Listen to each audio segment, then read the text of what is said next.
You ask Tiger to solve. This deals with linear equations with one unknown.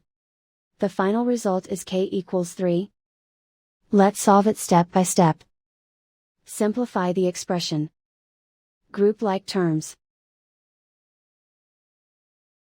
Simplify the arithmetic. Group all k terms on the left side of the equation.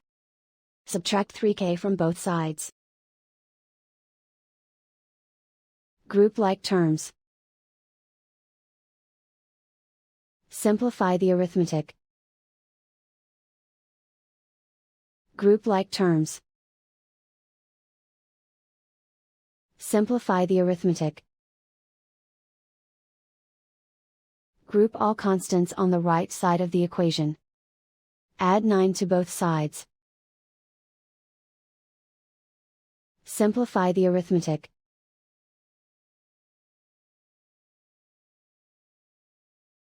Isolate the k. Divide both sides by 4.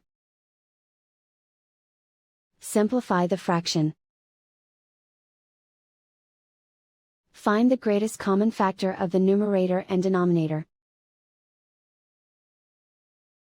Factor out and cancel the greatest common factor.